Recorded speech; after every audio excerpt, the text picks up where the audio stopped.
It's not good for the brand when the owner of the NFL's most successful organization of this era attracts such scandalous attention, lining up in the news cycle on Friday, and likely for weeks beyond, with the likes of Jussie Smollett, R.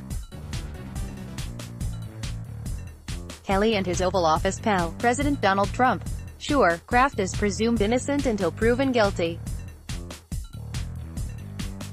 It remains to be seen whether the charges, which in addition to fines carry a maximum of 60 days in jail for a first offense, 1 year for a second offense, hold up in court. Loading yet, Kraft's stellar reputation, linked to the image-conscious sports league that is more popular than any, instantly took a significant blow that threatens to become part of his legacy.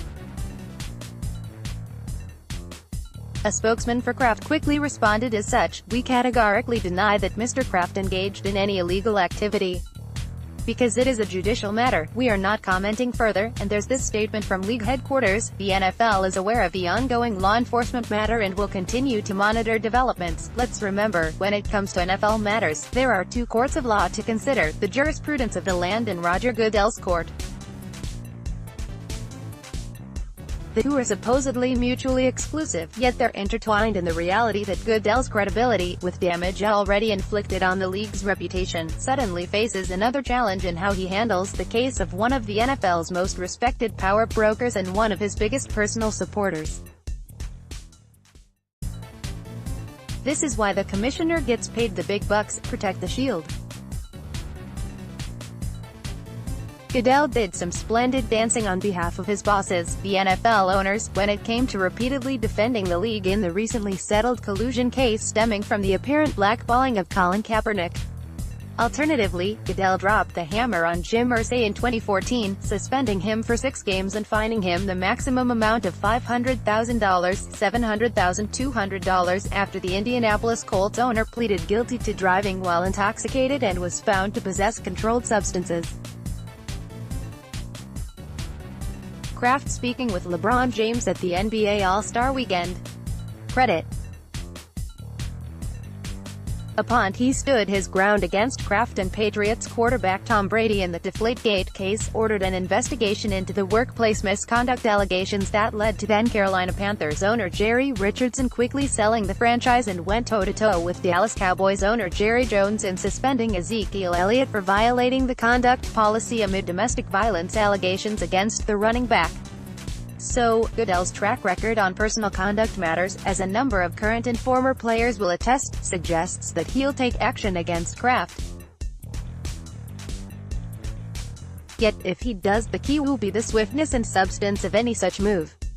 The NFL's personal conduct policy clearly states this much: ownership and club or league management have traditionally been held to a higher standard and will be subject to more significant discipline when violations of the personal conduct policy occur. Now Goodell can define those words in real time. Kraft deserves his due process, but not a double standard.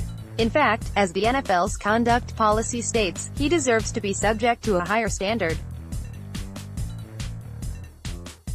Kraft be placed on some version of the commissioner's exempt list, and removed from day-to-day involvement with the Patriots and NFL while he tries to legally clear his name. That would represent a strong statement from Goodell. After all, with the charges against Kraft coming from the law enforcement community the NFL embraces, this is not a he said, she said civil suit. Yet will Kraft's immense collateral equity play a role in how Goodell responds? Multiple reports said that Kraft, after all, urged Trump to help seal the deal that allowed Canadian broadcasters to sell their own Super Bowl ads, which the NFL pursued for years to no avail. He was also the NFL owner who probably had the biggest influence in striking the labor deal in 2011 that ended the lockout, while his wife, Myra, was in the final stages of battling the ovarian cancer that took her life.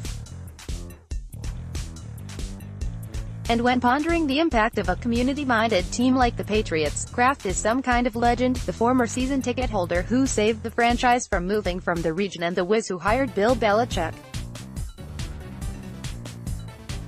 Kraft's narrative, though, has suddenly expanded in the worst way, as something fresh to come across Goodell's desk, something suddenly attached to the sports environment and a legal matter to boot. It was strange to see a professional talking head on ESPN state at least a half-dozen times in a matter of minutes on Friday how uncomfortable it was to discuss Kraft in this vein. That's like the "we never imagined it could happen here" sound bites you hear when tragedy strikes in particular neighborhoods. Kraft and Tom Brady celebrate yet another Super Bowl triumph earlier this month. Credit, app Unfortunately, sports and society are interwoven. There have been so many examples of NFL figures, in many cases, players, being involved in all sorts of off-field issues for which the talking heads don't use "uncomfortable" to preface the analysis. Something happened. Kraft is on full blast, like players, coaches and all sorts of public figures. It's the world we live in. Unfortunate, but not uncomfortable, to ponder that. How about the comforting thought that Kraft needs to held to a higher standard, and maybe for his own good, too? USA Today.